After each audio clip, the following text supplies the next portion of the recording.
تو ہم ابھی سے اگر احتیاط کریں جس طرح ہم نے پہلے کی تھی تو یہ سردیوں میں ہم اپنے ملک کو بچا سکتے ہیں، اپنی انڈسٹری کو بھی بچا سکتے ہیں اور اپنے لوگوں کو بھی بچا سکتے ہیں۔ تو اس لیے میں آپ سب کو بار بار تاکید کروں گا کہ سب سے آسان طریقہ اس وائرس کو روکنے کا یہ ماسک ہے۔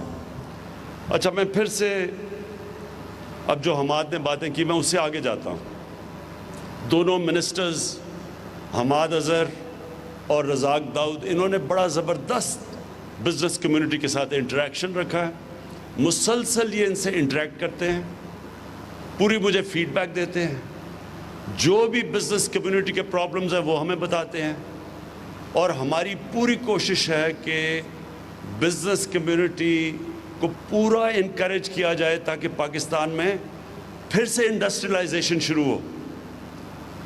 آج سے 50 سال پہلے 60s کی دہائی میں پاکستان نے سب خطے میں سب سے تیزی سے انڈسٹریلائز کر رہا تھا۔ ہماری جو انڈسٹریل پروڈکشن تھی وہ کئی ایشین ٹائیگرز کی ملا کے پاکستان کی ان سے زیادہ تھی، اور پاکستان جس طرح آگے بڑھ رہا تھا، اگر غلط پالیسیز 70s میں نہ ہوتی تو پاکستان کی انڈسٹری کہاں سے کہاں پہنچ جاتی، لیکن بدقسمتی سے جو پالیسیز تھی وہ اینٹی بزنس اور اینٹی انڈسٹری تھی۔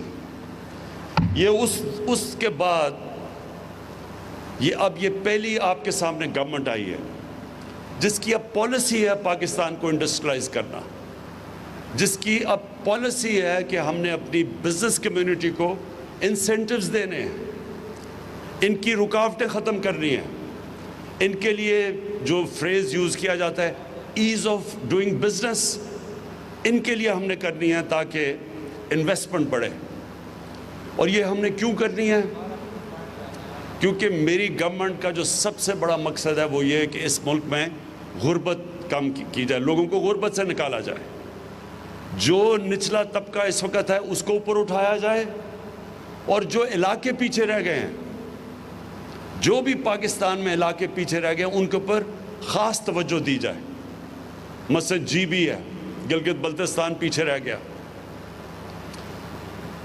ہمارا جو فاٹا ہے، جو مرج ڈسٹرکٹس ہیں، جو پرانا قبائلی علاقہ ہے وہ پیچھے رہ گیا، بلوچستان پیچھے رہ گیا، پنجاب کی جو ڈسٹرکٹس ہیں، جو چیف منسٹر کی ڈسٹرکٹ ہے ڈی جی خان، اور اس پہ ان کا جو علاقہ قبائلی علاقہ ڈی جی خان کا، وہ سب سے پیچھے رہ گیا۔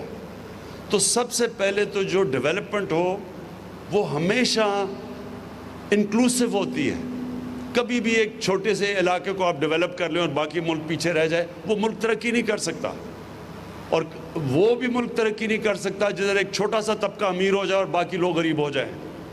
سو جو ڈیولپمنٹ ہوتی ہے وہ انکلوسیو ہوتی ہے۔ اس کے لیے جو ہمارے سامنے ماڈرن ایرا کے اندر جو ماڈل ہے وہ ہے چائنا کا۔ چائنا نے جو 30 سال میں کیا ہے، انہوں نے اپنے نچلے طبقے کو اوپر اٹھا کے ایک اکنامک جائنٹ بن گیا، 70 کروڑ لوگوں کو 30 سال میں 35 سال میں انہوں نے غربت سے نکالا ہے۔ تو کانسنٹریٹ کیا، اب جو علاقے پیچھے رہ گئے ان کو وہ مدد کر رہے ہیں۔ جو سی پیک کا اصل ایک اور بہت بڑی وجہ یہ ہے کہ وہ اپنا جو ویسٹرن چائنا ہے جو پیچھے رہ گیا ہے اس کو کنیکٹ کرنا چاہتے ہیں، اس کی کنیکٹیوٹی سمندر سے دینا چاہتے ہیں، ٹریڈ کنیکٹ ہو تاکہ گوادر کے ذریعے وہ ان کے لیے اپنا سامان آسان ہو بیچنے کا دنیا کو، تو وہ اس کو ڈیولپ کرنا چاہتے ہیں۔ ایک یہ وجہ سی پیک کی۔ تو ہم نے بھی اب پوری کوشش کرنی ہے کہ اپنے وہ جو علاقے پیچھے رہ گئے ہیں جدھر احساس محرومی بڑھتی جا رہی ہے ان کو اوپر اٹھائیں، اور اپنے جو غریب لوگ ہیں، جو کمزور لوگ ہیں، ان کے لیے پوری اب جو پالیسیز بنائیں، جس میں احساس پروگرام پاکستان کی تاریخ کا سب سے بڑا پروگرام ہے۔ ان حالات کے اندر بھی جب ہم پیسہ خرچ کر رہے ہیں کہ نچلے طبقے کی مدد کریں اوپر آنے کے لیے، لیکن اس سب کے لیے ویلتھ کریشن کی ضرورت ہے۔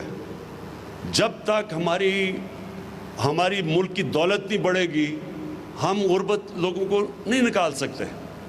جو چائنا نے بھی یہ کیا، انہوں نے ساتھ ساتھ انڈسٹریلائز کیا، اسپیشل اکنامک زونز ڈیولپ کیے، ایکسپورٹ زونز، باہر سے انہوں نے ساری دنیا سے انویسٹمنٹ اٹریکٹ کی ان زونز کے اندر.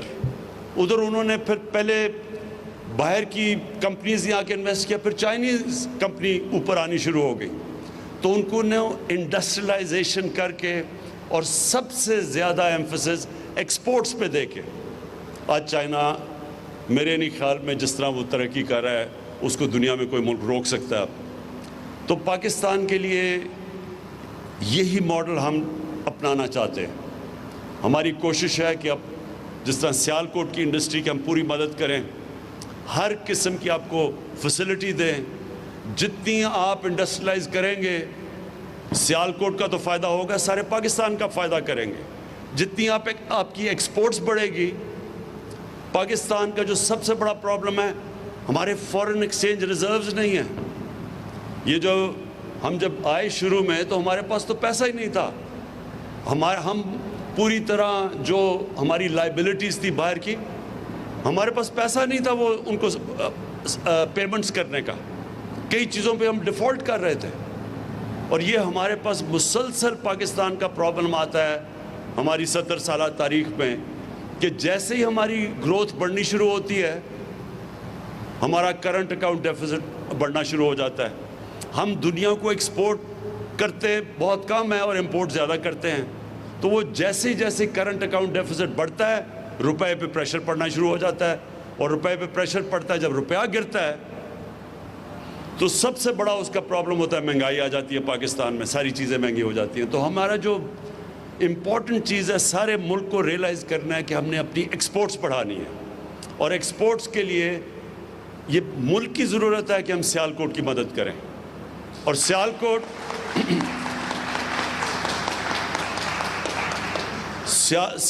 میں اور یہ جو ساری ٹرائنگل ہے, گجرانوالہ, گجرات, وزیر آباد, سیالکوٹ, یہ سارا جو علاقہ ہے یہ ایک تو ایکسپورٹس کے لیے ہمارے لیے سب سے بہترین علاقہ ہے جس کی اگر ہم مدد کریں, یہ اور کراچی اور فیصل آباد, یہ سب سے بہتر ہمارے لیے کہ اگر ہم ان کی مدد کریں گے تو ملک کا فائدہ ہوگا, ایکسپورٹس بڑھیں گی. اور دوسری چیز کہ اسمال اور میڈیم انڈسٹری سب سے زیادہ روزگار دیتی ہے ملک میں. ہمارا یہ بھی بہت بڑا مسئلہ ہے. ہمارے پاس ایک نوجوان آبادی ہے اور ہمیں مسلسل ان کے لیے نوکریاں کریٹ کرنی ہیں, اور وہ نوکریاں انڈسٹری سے ہوتی ہیں, اور خاص طور پہ اسمال اور میڈیم انڈسٹری. اس کے لیے میں آپ کو صرف یہ آج بتا دوں کہ حماد اظہر اس کو ہیڈ کر رہے ہیں, اور اب میں پرائم منسٹر آفس کے نیچے ہماری اب پوری کوشش ہے کہ جو مشکلات, رکاوٹیں اسمال اور میڈیم انڈسٹری کو ہیں وہ اب پرائم منسٹر کا آفس اور اس کے نیچے یہ حماد پوری ٹاسک فورس, پوری کوشش یہ ہے کہ اب ہم رکاوٹیں ان کی دور کریں, آسانیاں پیدا کریں اپنے اسمال اور میڈیم انڈسٹری کے لیے. اور میں جو آج اناؤنس بھی کروں گا بعد میں جو ہماری اگلی فنکشن ہے کہ یہاں ہم ایک state of the art university بنا رہے ہیں. ایک ہم نے بنائی تھی جو ہماری گورنمنٹ کی, یہ پختونخوا میں جب ہماری گورنمنٹ تھی, بہت بڑی اچیومنٹ ہے. ہری پور میں ہم نے ایک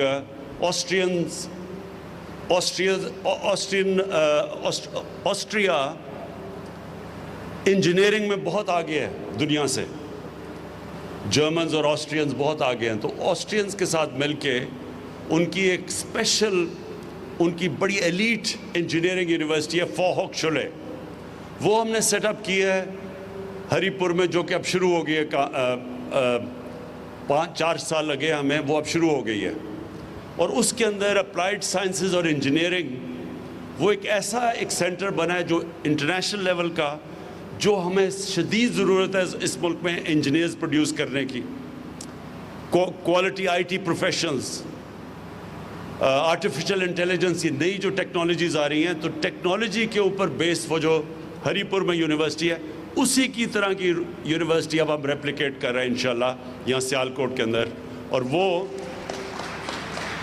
وہ آپ کی سارا جو یہ انڈسٹریلائزیشن کی مدد کرے گی, یہ کوالٹی انٹرنیشنل سٹینڈرڈ کی اپلائیڈ سائنسز اور انجینئرنگ کی یونیورسٹی اور ٹیکنالوجی کی یونیورسٹی. تو آخر میں صرف آپ کو ایک چیز اشور کرنا چاہتا ہوں. یہ جو میں آپ کے پاس آیا ہوں اور آپ کو کہہ رہا ہوں کہ پوری طرح اپنی انڈسٹری کی ہم مدد کریں گے، اور سیالکوٹ کی وہ بزنس کمیونٹی جس میں وائبرنسی ایسی ہے کہ وہ اپنی سڑکیں بھی بنا لیتے ہیں، اپنے ایئرپورٹ بھی، اب اپنی ایئر لائن بھی بنا لی ہے، ان کی اب ہم آپ کی پوری طرح مدد کریں گے. ہر طرح آپ کی مدد ہوگی. کانسٹنٹلی آپ سے، ابھی میں نے 2 ہفتے کے بعد آپ سے مل رہا ہوں، اس سے پہلے آپ نے حماد کو اور رزاق داؤد کو بتانا ہے کہ کیا کیا آپ کے ایشوز ہیں. وہ ہم آپ کو جو میرے سے میٹنگ ہوگی انشاءاللہ، اس میٹنگ میں بیٹھ کے سارے آپ کے ایشوز جو FBR سے ہیں، جو اسٹیٹ بینک آف پاکستان سے ہیں، جو یوٹیلیٹی کمپنی سے ہیں، وہ سارے انشاءاللہ ایک ہی وقت پہ ہم بیٹھ کے آپ کے سارے ایشوز حل کریں گے. اور میں سیالکوٹ کو آخر میں یہ کہنا چاہتا ہوں کہ جو انشاءاللہ ہم اپنا جو لوکل گورنمنٹ سسٹم لے کے آ رہے ہیں، ہمارا جو لوکل گورنمنٹ سسٹم ہے اس کے اندر شہروں کو ہم سٹی گورنمنٹس لے کے آ رہے ہیں، اور پہلی دفعہ پاکستان کی تاریخ میں جو سٹی گورنمنٹ بنے گی وہ ڈائریکٹ الیکشن سے میئر الیکٹ ہوگا. یہ جس طرح کے لنڈن میئر ہوتا ہے، جس طرح کے پیرس میں ہوتا ہے، جس طرح نیو یارک کا میئر ہوتا ہے، اسی طرح ایک ماڈرن میٹروپولیٹن سٹی کا ایک سیٹ اپ لے کے آ رہے ہیں. کیونکہ یہ جو آپ کے مسئلے ہیں، میونسپل مسئلے، سڑکیں، گندگی، یہ تب تک نہیں حل ہوں گی جب تک ایک ماڈرن، ایک میٹروپولیٹن سٹی کی لوکل گورنمنٹ آپ کی نہیں بنے گی. یہ پہلی دفعہ پاکستان کی تاریخ میں ہم الیکشن کروائیں گے انشاءاللہ اپریل کے بعد. ڈائریکٹلی الیکٹڈ میئر ہوگا، اور وہ میئر وہ لوگ الیکٹ کریں، آپ کے شہر کے وہ لوگ کریں گے جس میں ایڈمنسٹریٹو کیپبلٹیز ہوں گی. وہ پھر اپنی ٹیم لے کے آئے گا. وہ ٹیم ایسی ہوگی جس کے اندر ہر قسم کا شعبہ ہوگا کہ پانی سیالکوٹ کا کیسے مینیج کرنا ہے اگلے 15-20 سال تک، اس کے سیوریج سسٹم کیسے ٹھیک کرنی ہے، سڑکیں، سارا کچھ ایک سٹی گورنمنٹ پورا ایک ہی امبریلا کے نیچے ہوگی. تو آپ کو پھر جانا نہیں پڑے گا کہ پنجاب جائیں اور لاہور جا کے اپنی وہ اپنی درخواستیں لے کے جائیں. یہیں بیٹھ کے آپ اپنی خود شہر چلائیں گے. تو اگر جو اپنے ایئرپورٹ بنا سکتے ہیں، جو اپنی ایئر لائن بنا سکتے ہیں، سڑکیں ابھی بنا سکتے ہیں، تو اس سسٹم میں آپ کو پوری طرح موقع ملے گا سیالکوٹ کو ایک ماڈرن سٹی بنانے کے لیے. میں آخر میں آپ سب کا شکر گزار ہوں، مبارک دیتا ہوں ایئر سیال کو. انشاءاللہ یہ بگننگ ہے. سنا تین ابھی آپ کے پاس جہاز ہیں، 3 لیز کیے ہیں. تو انشاءاللہ جو آپ کی میں انتھیوزیازم دیکھ رہا ہوں، مجھے کوئی شک نہیں کہ یہ پوری پاکستان کے لیے ایک مثالی ایئر لائنز بنے گی. بہت بہت شکریہ.